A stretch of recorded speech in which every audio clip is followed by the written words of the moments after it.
Nerds Free 99 here. Welcome to another video of Pokepath TD. It's been a hot minute since I played this. I do remember our team and more or less what they do. So I believe we unlocked a brand new map. Yeah, we have. Route 22 we now have access to, which is awesome. There's also a bunch of things in the settings up here that I have learned, such as being able to always display their what do you call it, the range. So like when we put Greninja down over here, as you can see, the circle stays up, which should help in planning things. Now in terms of planning things, this is abysmal. we've got a few water spaces, we've got a lot of rocky places, tall grass, and then I was really hoping this area would have also been opened, but it's not, for like just basic grass. So we're gonna have a bit of trouble here. The other two maps, I believe it was, let's see here, 1-1 and 1-2. No, 1-1 and 2-1. The Pokemon came from above.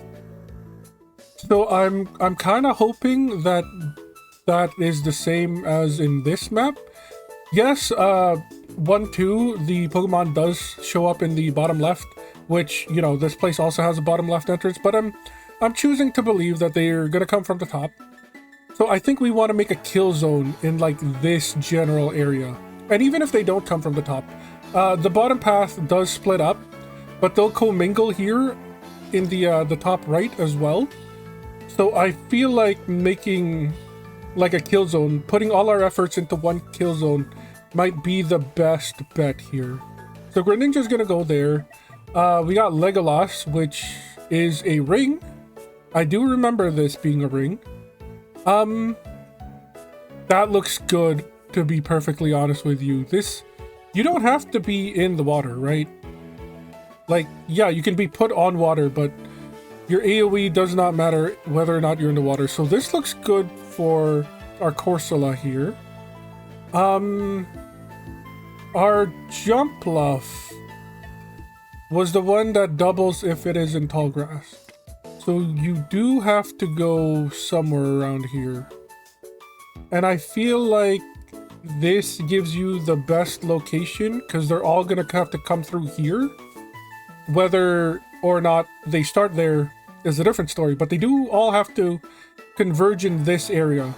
So having Jumpluff like have a location where they can attack, where all Pokemon's like get to, is a good bet. We've also got the Lilligant, which is a ring. I do remember that. It's either here or here that I'm gonna want to put you. And because Corsola has like this right area kind of like covered, I want to put you up here so you can have this left area sort of covered. So that's gonna go there. We've got Truffle. Truffle is our anti-invis, I believe. So if we assume that they are gonna come from the top, putting Truffle here so they can attack all the invis enemies before it hits anybody else is like a no-brainer. Like, that has to happen. Scratchers. Scratchers is our high DPS, anti-armor, anti-health. And you can't really go anywhere useful, which sucks. What's your range? 115. What is your range? Whoops, that's not how you do it. 140. So like, no, because even if I put you here, you still can't hit anything. So that sucks miserably. So I guess you have to stay there. Kid? This is like Kid's play area. Like, putting Kid here is like the smartest thing to do. Or like maybe here. Somewhere in the middle where it's massive range. Actually, you know what? We'll put Kid on this side. And I do remember the best cast form has the same buff. So we could split the difference and do that. So now, oh, one thing I did forget was that cast form here changes depending on where you put them, which is a nice touch. I do like the developer for doing that. The only one left though is Scratchers here. What does if I move you here, can you can hit Pokemon there, but like you can't reach anything unless, of course, we put you elsewhere. Like if we put you there and then deploy you here, but then you're like behind everybody, which is the issue. We don't want you behind, we want you like up front and center. So what if we do put the Grumpig up there? Weavile can't even fit in here. Yeah, I think this might be the best. And then we can also just hope that they come out from the bottom here. Yeah, like let's run it and hope that they come from the bottom and Grumpig is able to take out any anti-invis. Okay, they do come from the bottom. That's something. That's cool. That's good. Let me just take off all of this here. So now we can see clearly what's happening. Okay, so they're gonna come from the bottom. And then, I guess, like, murder pit over here. For those that don't get murdered by these four. So, that's cool. Cast form does need... Oh no, we can level them up because we have enough money. Nice. 36. We do need them to level up with the rest. So, I'll see you back when we have farmed 14,000 Pokédollars.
A few waves later and we've got 14k. So we can now level up cast form again. It does gain quite a bit of damage, which is nice. A bit more range and a bit more recharge. We can attack faster. Now that all of our Pokemon is level 41, I believe it's finally time to invest a bit more into Kid here and get them to the Flygon evolution. Kid has been a little bit disappointing as a Trapinch, but so far so good as a Vibrava. I really hope Flygon is a great payoff for them. Can't wait until we see what happens.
Wave 30, or I guess wave 29 is the first time we lost a health, which is a bit low in my opinion. I felt like we could have made it to like 25 without taking any damage just yet, but that appears to be not the case. Words, but we do have enough money to get you up to 45. If we look at the 5 times multiplier, it doesn't look that great. It's just plus 18 damage. It's a recharge of 0.01 and a critical hit chance of 1%. It's not looking good for Flygon, but we have been fooled before where leveling up does have like hidden buffs that we don't see. So let's go ahead and turn Kid here into a Flygon and see what kind of Pokemon it is. 377 attack is a lot. Recharge is getting closer to the 1 second. Critical is quite a bit. And a range of 180 is insane. Broken hit half the entire map. Okay. Maybe I was hard on you when you were a Trapinch, and a little bit hard when you were a Vibrava, but Flygon deserves a real name now. What are we gonna name you? I don't know just yet. Deserves to be what? What are what are we gonna call you now? We're gonna call you Eagle Eye.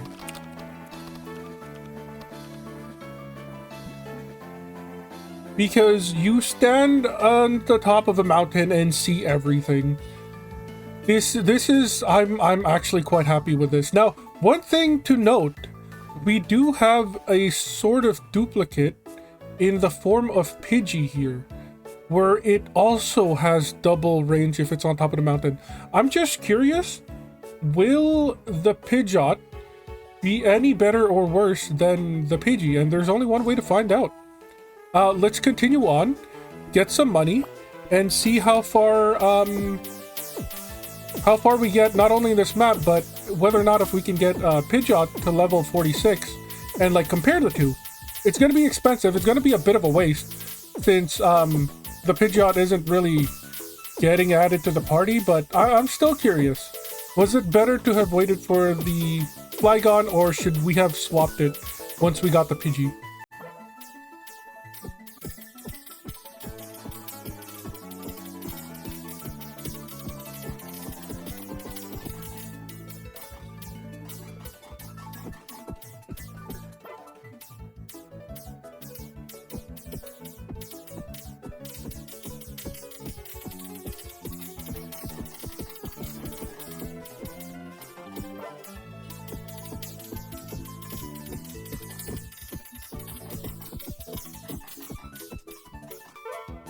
So we farmed about 10,000 Poke Dineros here.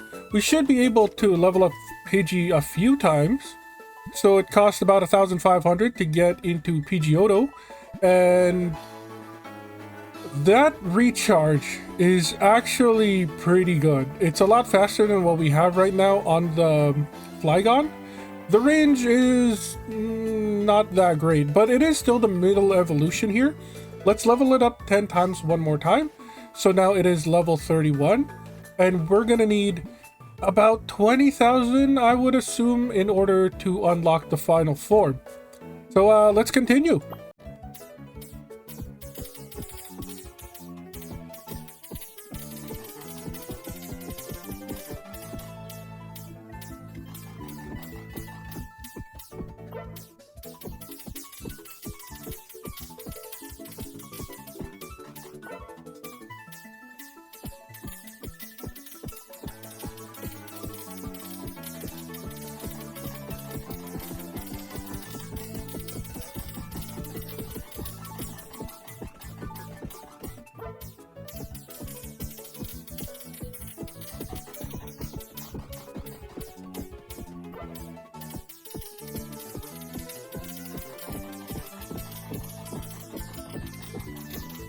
No!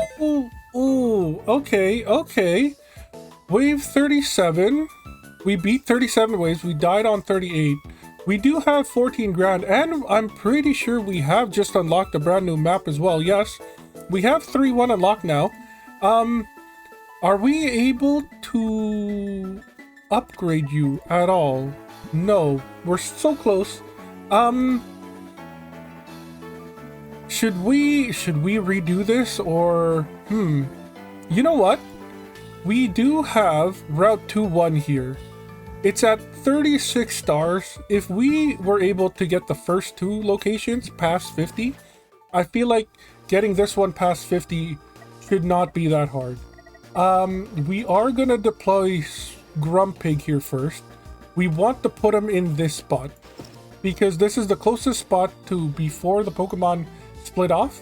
And I know that we do have invisibles in this map. I'm sure every map has invisible units, but this map we have officially met them head on. So we're gonna do that for now. Pom-Pom here, I will put in this spot. Because here feels like a bit of a waste. In here, at least, covers more area. It sucks to get around this corner, but that's okay. I feel like the range that it's encompassing more than makes up for it. We've also got our Lilligant here. Where is a good spot for Lilligant? This one doesn't seem so bad. It won't cover this corner up here, but it does hit everything else. Plus, it can hit them before they split off, so maybe it can do a bit of murder before then. We do have Flygon here. Flygon only has one area that they can sit upon to get their buff. We don't have to use their buff, but I feel like it's a waste if we don't. Plus, also look at how big that range is. Like, we have to use their buff for that. The best here also can deal damage. Ooh, are we gonna... Do we have to move Grumpig? Let's, not data. We're gonna retire Grumpig. We're gonna deploy the best over here. Well, okay. Who has better damage? 206 doubled or 123 double? Okay, well, I mean... Yeah, we're gonna have to do it... Well... Not necessarily. You attack pretty slow. So I feel like while everybody is funneling through here at breakneck speed, we would much rather have Pom-Pom since it attacks faster. And then I guess while it's like split up, maybe the best can take them out. So I feel confident putting this like that. And then Grumpig, unfortunately, will be placed over here. At least all the ones that are coming down and breaking off this way, you'll be able to hit a little bit. And then all the ones that break off around here, you should be able to hit when they come around this corner. It might not be the best because 3 of our Pokemon might not be able to hit them fast enough, but I mean, it's better than wasting the double damage on these two. Now, as for the rest, Scratchers needs to be at the end, I believe. You are our end game murder button. I feel like it's a waste if we put you in this location. Let me put the ranges back up. I feel like it's a waste to put you in this location because you're only making a small use of this area you have over here. If we move you to this spot, it makes a bit more area for you to hit. And then Greninja can be placed over here, so you can weaken the enemies with your AoE, and anything that survives will be just murdered by the Weavile afterwards. At least that's what I'm hoping. Which leaves Legolas. And Legolas only has 2 choices, really. I don't want to put you here because I feel like that would be a waste. Putting you here seems like the best option, I guess. Because now you're able to hit the ones going this way and side. Well, no. Is it? Let me take this off because it's getting a bit confusing. Okay.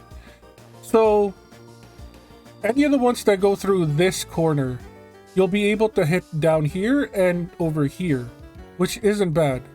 And then the ones going around this corner, I feel like is already in a murder area thanks to the other 5 Pokemon. So it doesn't feel that bad, that you're not really spending too much time with them. Yeah, that's what I'm feeling. Let's see if my feelings work. And I'll get back to you once we have enough money to get the Pidgeotto up to a Pidgeot.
We've just beaten the first 20 waves without very much trouble. They barely were able to split off here, which is great. That means these 4 up here are doing their job perfectly and are murdering them before our other 4 can even get to them. So that's good. We've raised quite a bit of money, 26,000. I'm hoping this is enough for the Pidgeotto here, not only to level up, but to also get them to the same level as our Flygon, and then we can just see just how good it is compared to the other one. So let's go ahead and evolve it. Bam! 215 attacks, excuse me. We've got a recharge of under a second, which is insane. Critical 13% and 180 range. It's still only doubled. And we do need another 6k to get it in line with the other, but we can also just hover, and we can see here that it's gonna be in and around like 235 attack and 86 recharge. So let's we can compare this actually. If we remove you and then we add you and then remove you as well, they should be beside each other, which is great. And then if we hit data, okay, cool.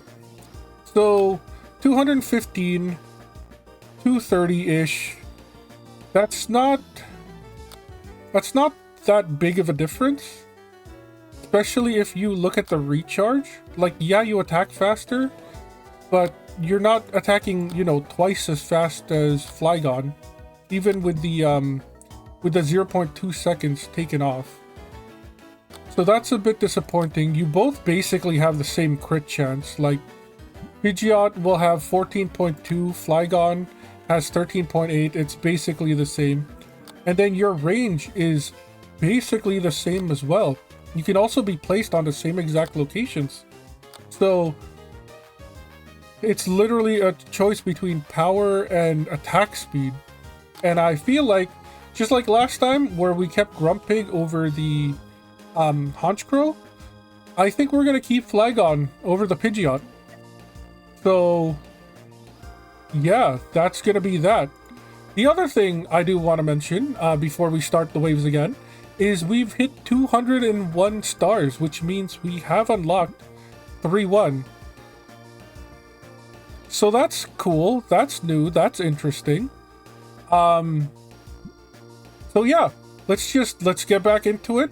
I should remember to add back Flygon here and then put them back on the map before we get horribly murdered. And let's continue on with the journey.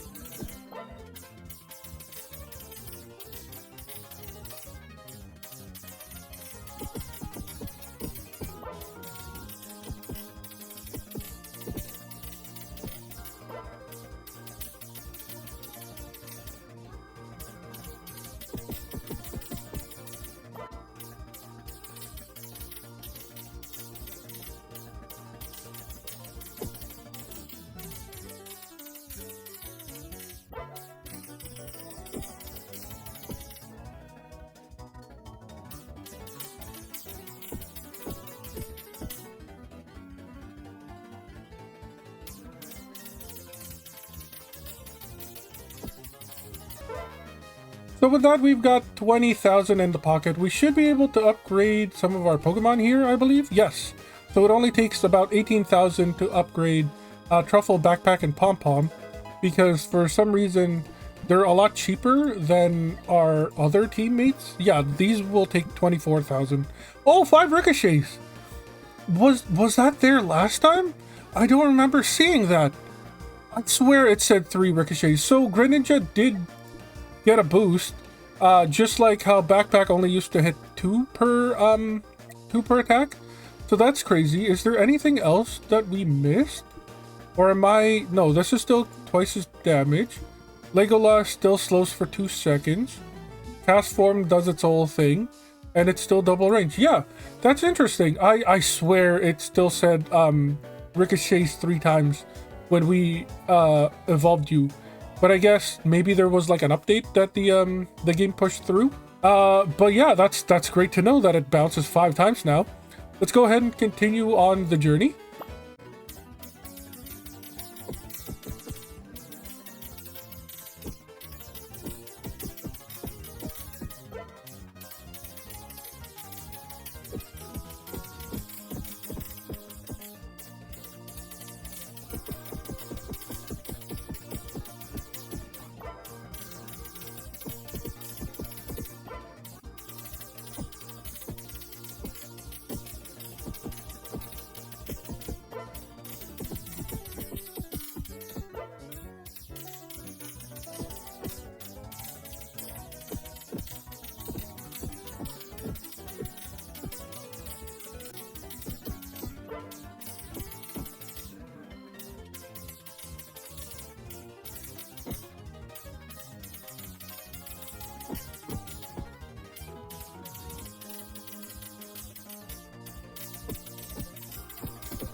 So another 19k in the pocket. We can upgrade one of our Pokemons here. Not really sure which one to go for. 30 damage, 0.2 seconds, a bit more range. Or critical hit chance.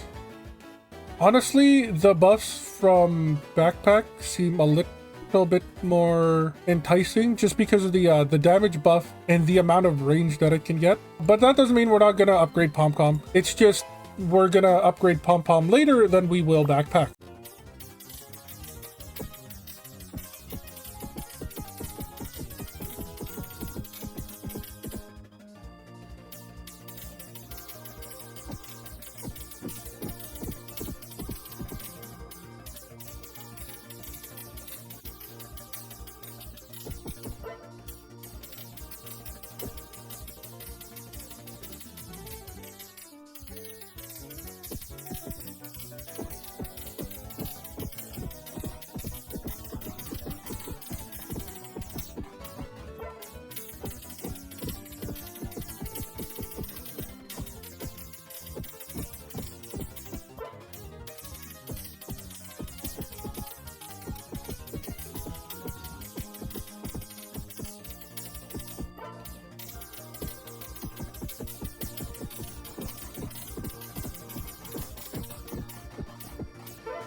We've just been wave 41. We haven't taken any damage at all. Finally, time to upgrade Pom Pom here. Get a bit more stats over there. Recharge time of 0.55 seconds is crazy.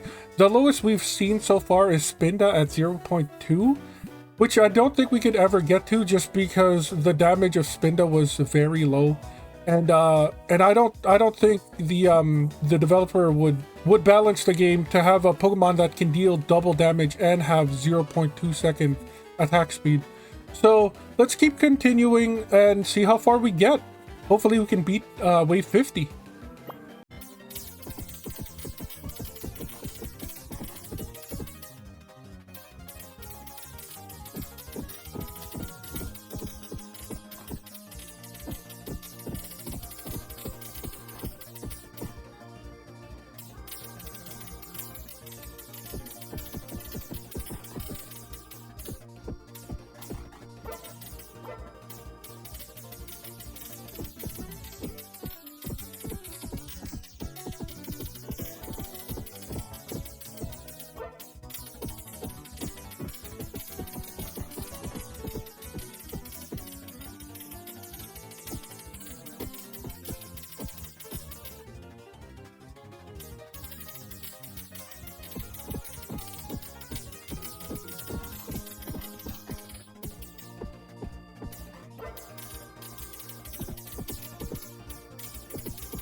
Wave 47 beaten.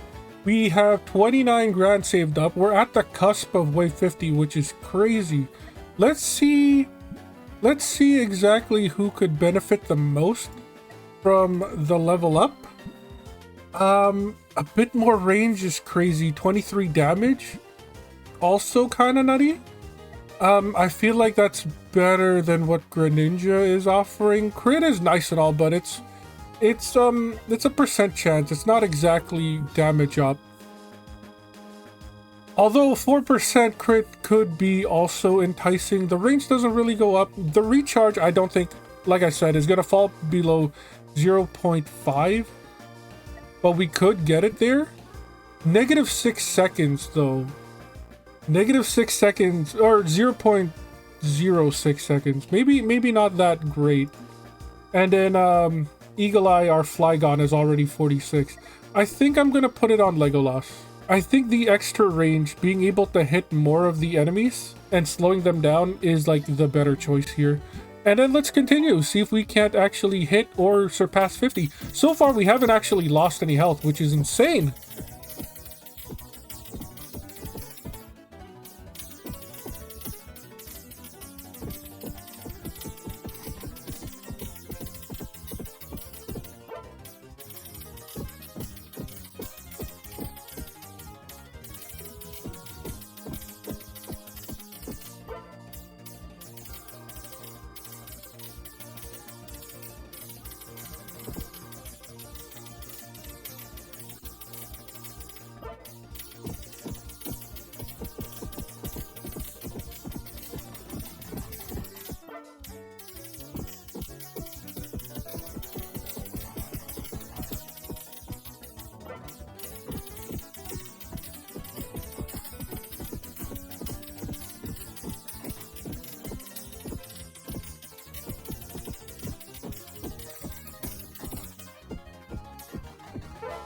Wave 53 conquered. We've got about 30,000 gold. I feel like giving this to Scratchers here. The damage boost along with the critical hit chance of about 40%, I think that's pretty good.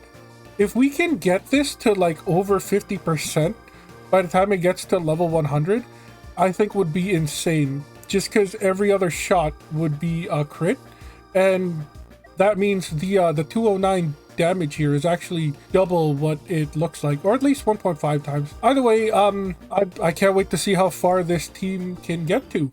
Let's continue.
Wave 59, we finally lost health. It's unfortunate, but what can you do? I feel like the next upgrade has to be Toad. It's still under triple digits, which is a little disappointing. But the fact that it's fast attack and it's AoE that ricochets off the 5 enemies now, and it's high crit chance, I'm hoping it can take out a few more enemies just before they finish off. So let's go ahead and hit auto again, see how far we get to before we lose this run.